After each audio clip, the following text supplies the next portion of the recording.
ঢাকা বিশ্ববিদ্যালয়ের পার্শ্ববর্তী এলাকা সোহরাওয়ার্দী উদ্যানে ছাত্রদল নেতা শাম্যকে হত্যাকাণ্ডের ঘটনার মধ্য দিয়ে যে পরিস্থিতি তৈরি হয়েছে বা এই ঘটনাটাকে ছাত্রদল যেভাবে পলিটিসাইজ করার চেষ্টা করেছিল সেটা চূড়ান্তভাবে ব্যর্থ হয়েছে ২৪ ঘন্টার আগেই। হ্যাঁ, এটাকে যদি তারা পলিটিসাইজ করতে পারতো, তারা যেটা চেয়েছিল সেটা যদি সম্ভব হতো, তাহলে ঘটনা ঘটার কয়েক ঘন্টার মধ্যেই সেটা সম্ভব ছিল। তাদের সেই উদ্দেশ্য সফল হয়নি। দর্শক, এই আলোচনার প্রথমেই বলিনি যে যে শিক্ষার্থী নিহত হয়েছে সেই শিক্ষার্থী আমার প্রিয় ভাই, আমাদের সহযোদ্ধা। সেই শিক্ষার্থীদের পরিবারের প্রতি আমি সমবেদনা জানাই। তার মৃত্যুতে আমরা ব্যথিত, আমরা শোকাহত, এবং আমি আল্লাহর কাছে দোয়া করছি আল্লাহ রাব্বুল আলামিন দুনিয়াবি সব ভুল ত্রুটি, পাপ, সগীরা কবিরা গুনাহ ক্ষমা করে আল্লাহ আমার ভাই শাম্যকে জান্নাতুল ফেরদৌস নসিব করুক। তার মাগফিরাতে দোয়া করছি, তার কবর আযাব আল্লাহ মাফ করে দিক। কেউ ভুল বুঝবেন না যে শাম্যের মৃত্যু নিয়ে বা হত্যাকাণ্ড নিয়ে ছাত্রদলের অপরাজনীতির বিরুদ্ধে বলছি, ইট ডাজেন্ট মিন দ্যাট আমার ভাই শাম্যের বিরুদ্ধে বলছি না। তিনি যদি পাপীও হয়ে থাকেন, আল্লাহ তাকে ক্ষমা করে দিক। পাপ আমরা সবাই করি কম বেশি, আল্লাহ তাকে ক্ষমা করে দিক। তিনি মৃত্যুর কয়েক ঘন্টা আগে কনসার্টের পোস্ট দিয়েছেন, তিনি কনসার্টে নাচানাচি করছেন, আল্লাহ তাকে ওটা ক্ষমা করে দিক। এর চাইতেও বড় পাপ আল্লাহ ক্ষমা করে দিতে পারেন। তিনি যে মজলুম, তাকে যে হত্যা করা হয়েছে, এ কারণে আমরা বিশ্বাস করি যে মজলুম হিসাবে তিনি আল্লাহর কাছে ক্ষমা পেয়ে যাবেন, তিনি জান্নাত পাবেন। এবং মনে রাখবেন, এ ধরনের রাজনৈতিক হত্যাকাণ্ডের শিকার যারা হয় তারা অধিকাংশ, এক্সেপ্ট ধর্মভিত্তিক রাজনৈতিক দল বা জামাত শিবির, দুনিয়াবী রাজনীতি যারা করে তাদের পরিবার পরবর্তীতে ওই দলের প্রতি খুব ক্ষুব্ধ থাকে। হ্যাঁ, যদি এরকম হয় যেমন 1971 সালের মুক্তিযুদ্ধ, তাতে যারা নিহত হয়েছে তার পরিবার পরবর্তীতে গর্বিত, কারণ সেটা ভালো কাজ ছিল। এবং এমনকি 21 আগস্ট গ্রেনেড হামলা যারা নিহত হয়েছে তাদের পরিবারও গর্বিত, কারণ তাদেরকে হাসিনা সব ধরনের দুনিয়াবী সুযোগ সুবিধা দিয়েছে। কিন্তু স্বাভাবিকভাবে যে বিচ্ছিন্ন ঘটনাগুলো ঘটে, এতে নিহতদের পরিবার ক্ষুব্ধ হয়, কারণ এই নিহতদের পরিবার নিয়ে অপরাজনীতি করে তার দল বেশিরভাগ ক্ষেত্রেই। যেমন বিভিন্ন ছাত্রলীগ নেতা যারা নিহত হয়েছে, ছাত্রদল যারা নিহত হয়েছে, বেশিরভাগের ক্ষেত্রেই দেখা যায় যে তাদের কোনো খোঁজ খবর রাখে না, বরং ওটা নিয়ে রাজনীতি করে। কিন্তু জামাত ইসলামী ব্যতিক্রমী, ইসলামী ছাত্র শিবির ব্যতিক্রমী ক্ষেত্রে, যে তাদের কেউ নিহত হলে তাদেরকে যুগ যুগ ধরে সারা জীবন স্মরণ করা হয়, বা তাদের জন্য যা করা যায় সেটা করে তারা। That's different. এখন এই কথাটা এই জন্য বললাম যে এই শাম্যের মৃত্যু নিয়ে, ছাত্রদল নেতা শাম্যের হত্যাকাণ্ড নিয়ে ছাত্রদল যে অপরাজনীতি করেছে, যেটা অলরেডি ব্যর্থ হয়েছে, ধরাও খেয়েছে, আমি বিশ্বাস করি এতে শাম্যের পরিবার ক্ষুব্ধ, বিরক্ত। কারণ দেখেন, আপনারা লক্ষ্য করেছেন কিনা, আমার ভাই ছাত্রদল নেতা শাহরিয়ার শাম্য নিহত হয়েছে, হত্যাকাণ্ডের শিকার হয়েছে, কিন্তু বিএনপি ছাত্রদলের নেতারা আমি দেখিনি যে তার খাস করে তার মাগফিরাত কামনা করেছে, তার জান্নাত কামনা করেছে, দোয়া করেছে, এটা আমি দেখিনি। নাম কাওয়াস্ত তারা এই হত্যাকাণ্ডের সুষ্ঠু বিচার যাতে হয়, তদন্ত যাতে হয়, কারা হত্যাকাণ্ড ঘটাতে পারে, মোটিভ কি, কি ঘটেছে, কারা ছিল, কি হতে পারে, এইসব বিষয় নিয়ে কথা না বলে ঢাবি ভিসির পদত্যাগ চায়, ঢাবি প্রক্টোরিয়াল বডির পদত্যাগ চায়। তাহলে কি বোঝা গেল? সাম্যের প্রতি তাদের কোনো, শাহরিয়ার সাম্যের প্রতি তাদের কোনো দরদ নেই। এখন ঢাবি ভিসি, ঢাবি প্রক্টোরিয়াল বডির প্রতি তারা আগে থেকেই ক্ষুব্ধ। এই ঢাকা বিশ্ববিদ্যালয়ের ভিসি নিয়াজ স্যার যখন নিয়োগ পেয়েছেন, তখন তারা বলছে বিএনপি ছাত্র দলের যে জিয়া বট ফোর্স, তারা অনেকগুলো অভিযোগ দেখিয়েছে। কি? যে ইনি বহিরাগত। ঢাকা বিশ্ববিদ্যালয়ের শিক্ষক, তাকে বলে বহিরাগত। চিন্তা করেছেন? এরপরে তাকে বলে জামাত। তিনি নামাজ পড়েছেন, হালকা দাঁড়িয়েছে, তাকে বলে জামাত। অথচ তিনি জামাত এরকম কোনো প্রমাণ কেউ দেখাতে পারেনি এবং পারবে না। তাকে সবাই, জিয়া বট ফোর্সে সবাই তাকে জামাত বানিয়ে দিয়েছে। জামাতি ভিসি কেন হবে? জামাত কত পার্সেন্ট মানুষের প্রতিনিধিত্ব করে? তাদের পন্থী ভিসি কেন হবে? না, তাদের পন্থী তো না, তিনি নিরপেক্ষ, তিনি কোনো দল করেন না। তা জামাতি ভিসি হলে এই যে এখন এই এনসিপির লোকজন তাকে সমর্থন করে, এটা করতো? প্রক্টোরিয়াল বডির প্রতি ক্ষুব্ধ, কারণ এই বিশ্ববিদ্যালয় কর্তৃপক্ষ শিক্ষার্থীদের নিরাপত্তার জন্য বহিরাগত সন্ত্রাসীদের বা বহিরাগত জনসাধারণ অবাধ প্রবেশাধিকার ঠেকানোর বিভিন্ন সিদ্ধান্ত নিয়েছিল। কিন্তু ছাত্রদল বিএনপি সেটা হতে দেয়নি। কারণ কি? বিএনপি বলতে শিক্ষকরা হতে দেয়নি, কারণ তাদের বহিরাগত লাগবে। বহিরাগত ছাড়া ছাত্রদলের রাজনীতি জমে না। বহিরাগত ছাত্রদলের লোকজন এসে মধুর ক্যান্টিনে আড্ডা দিবে, ঢাকা বিশ্ববিদ্যালয়ে মিছিল করবে, এটাই ছাত্রদল ছাত্রলীগের রাজনীতি।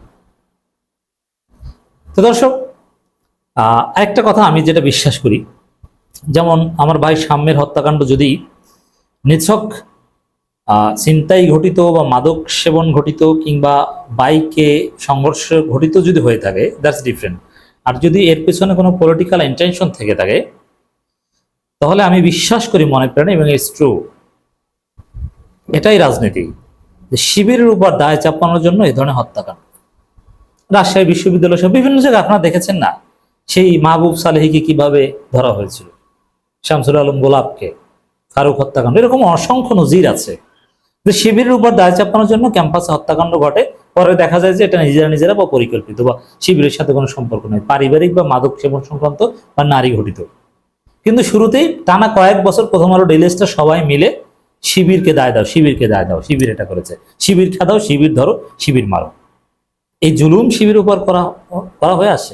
এখন যেহেতু এই প্রথম আলো ডেইলি স্টার রয়ের এজেন্ট ভারতের, দিল্লি স্টার পন্দের আলো, রয়ের লোক সব জায়গায় আছে, আবার বিএনপিও রয়ের খপ্পরে পড়েছে, এনসিপির একাংশ রয়ের খপ্পরে পড়েছে। তো এই ক্ষেত্রে শিবিরের উপর দায় চাপিয়ে দিতে এ ধরনের হত্যাকাণ্ড, গোয়েন্দা মাহফুজ আবার কিছুদিন আগে হুমকি দিয়েছিল, এটা হয়ে থাকতে পারে।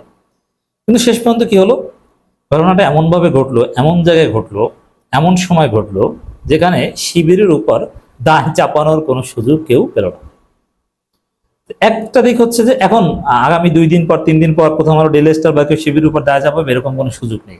যদি সম্ভব হতো, এটা শাহরিয়ার শামীম মারা যাওয়ার কয়েক ঘন্টা পরে শিবিরের উপর দায় চাপানোর একটা ন্যারেটিভ নির্মাণ করতে পারতো, যদি সম্ভব হতো, কিন্তু এখানে সম্ভব হয়নি। শিবির অতি সিরিয়াস, আর এটা ডিজিটাল যুগ, এটা রাজশাহী বিশ্ববিদ্যালয়ে সেই মাহবুব সালেহীদের যুগ নয়।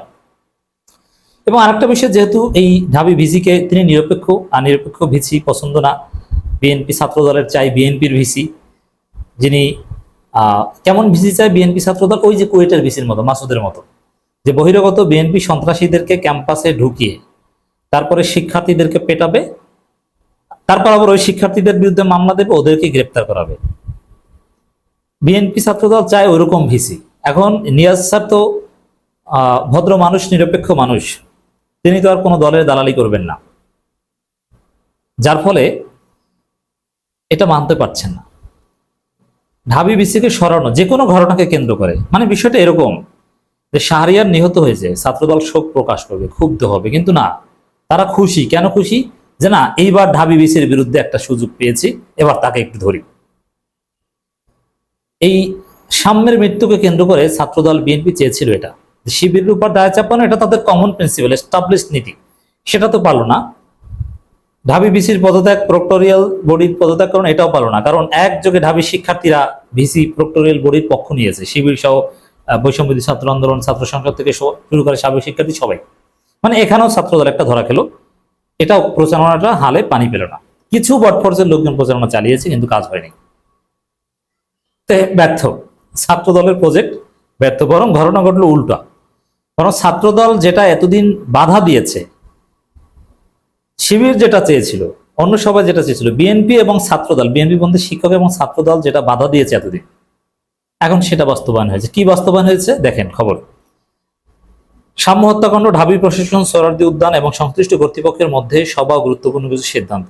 এই সিদ্ধান্তগুলো শিবির চেয়েছিল, এই সিদ্ধান্তগুলো ঠেকানোর সর্বশক্তি প্রয়োগ করেছিল বিএনপি ছাত্রদল। কারণ এই সিদ্ধান্তগুলোর ফলে বিএনপি ছাত্রদল আরো বেকায়দায় পড়বে। তাদের দরকার বহিরাগত, তাদের দরকার এরকম একটু মুক্ত জায়গা, তাদের দরকার একটু অন্ধকার জায়গা, কিন্তু সেটা থাকছে না। এর মানে ঢাকা বিশ্ববিদ্যালয়ে কোনো অপরাজনীতি চলবে না, বহিরাগতদের নিয়ে রাজনীতি, গেস্ট রুমের রাজনীতি, এগুলো আর চলবে না, সোহরাওয়ার্দী উদ্যান কেন্দ্রিক রাজনীতি আর চলবে না। তো এখানে সাম্য হত্যাকাণ্ড নিয়ে শিবিরের বিরুদ্ধে তো দায় চাপাতে পারলোই না, যেটা তাদের এস্টাবলিশ প্রিন্সিপাল। ঢাবি ভিসির বিরুদ্ধেও কিছু করতে পারলো না, বরং তার উল্টো অ্যাকশন হলো। কি উল্টো অ্যাকশন? এতদিন যেটা ঠেকিয়ে রাখতে পেরেছিল, এবার সেটা ঠেকানো গেল না, এবার বিশ্ববিদ্যালয় কর্তৃপক্ষ সেটা বাস্তবায়ন করছে। কি সেটা? এক, রাজু ভাস্কর্যের পেছনে গেটটি স্থায়ীভাবে বন্ধ করা হবে। এটা ছাত্রদল চায় না, কারণ এই রাজু ভাস্কর্যের পেছনে গেট দিয়ে বহিরাগত ছাত্রদল ঢুকবে, আবার ওখানে যাবে, কিছু শুকনা খাবে। দুই, সোহরাওয়ার্দী উদ্যানে অবৈধ দোকান উচ্ছেদ, মাদক ব্যবসা বন্ধ এবং পরিচ্ছন্নতা নিশ্চিতে গণপূর্ত মন্ত্রণালয়, সিটি কর্পোরেশন, ডিএমপি ও মাদকদ্রব্য নিয়ন্ত্রণ অধিদপ্তরের সমন্বয়ে যৌথ অভিযান পরিচালিত হবে। এখন এই মাদক বা প্রস্টিটিউশন বিজনেস এগুলো কারা করে জানেন? যাদের পাওয়ার থাকে তারা। অতএব এখন ওই ক্ষমতাসীনরা এখন ক্ষমতাসীন বলতে বিএনপি, এগুলো এই উদ্যান বা টেম্পো স্ট্যান্ড এগুলো নিয়ন্ত্রণ করে তারা। এখন উদ্যান কেন্দ্রিক একটা বিশাল মাদক ব্যবসা বা এগুলো ওই বিএনপির লোকজন, ছাত্রদল, যুবদল, স্বেচ্ছাসেবক দলের লোকজনের জড়িত, তারা এবার ধরা পড়বে, তাদের বিরুদ্ধে অভিযান হবে। আগে ছিল আওয়ামী লীগপন্থী মাদক ব্যবসায়ী, এখন বিএনপি পন্থী মাদক ব্যবসায়ী, বা এগুলো ওপেন সিক্রেট, এগুলো সবাই জানে, এটা না বলার কিছু নেই। নিয়মিত মনিটরিং ও অভিযান সংশ্লিষ্ট স্টেক হোল্ডারদের নিয়ে একটি কমিটি গঠন করবে গণপূর্ত মন্ত্রণালয়। মানে এটা আর কখনো আসবে না। এই সরোয়ার্দী উদ্যান পবিত্র হোক, এটা আমরা সেই 2010 সাল থেকে বলে আসি, কিন্তু সম্ভব কেউ করেনি। হাসিনা চাইলে পারতো, কিন্তু করেনি, কারণ ওখানে তার দলের একটা বিশাল সিন্ডিকেট। এরপরে এখন বিএনপি ঢাকা মহানগর দক্ষিণের বিশাল সিন্ডিকেট, এখন সব মাঠে মারা গেল। উদ্যানে পর্যাপ্ত আলো ও সিসিটিভি ক্যামেরা স্থাপন এবং সেগুলো নিয়মিত মনিটরিং করা হবে। সরোয়ার্দী উদ্যানে একটি ডেডিকেটেড পুলিশ বক্স স্থাপন করা হবে। উদ্যানে রমনা পার্কের মতো সুশৃঙ্খল ব্যবস্থাপনা চালু করা হবে। রাত 8টার পর উদ্যানে জনসাধারণের প্রবেশ নিষেধাজ্ঞা কার্যকর করা হবে। অবিলম্বে সকল সিদ্ধান্ত বাস্তবায়ন করা হবে।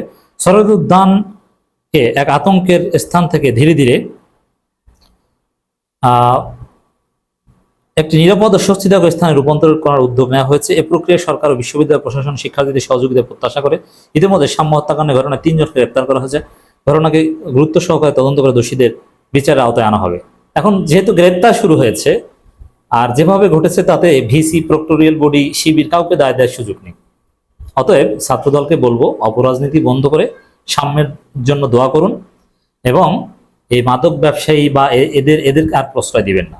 ক্যাম্পাসে অবৈধ আনরেজিস্টার্ড দোকান, এবং শিক্ষার্থীরাও এখানে অনেকগুলো উদ্যোগ নিয়েছে যে আনরেজিস্টার্ড কোনো দোকান থাকবে না, ক্যাম্পাসে বাহিরে কোনো যান চলাচল করতে পারবে না, বহিরাগতরা অবাধ চলাচল করতে পারবে না, এরকম 10টা দাবি ঢাকা বিশ্ববিদ্যালয় শিক্ষার্থী রেডি করেছে, এগুলো বাস্তবায়ন করেই ছাড়বে এবং এবার বাস্তবায়ন হবে। তো এতে ছাত্রদল বিএনপির রাজনীতির যে স্টাইল, যেটা আওয়ামী স্টাইল, সেগুলো একদম শেষ হয়ে যাচ্ছে, শেষ হয়ে যাবে।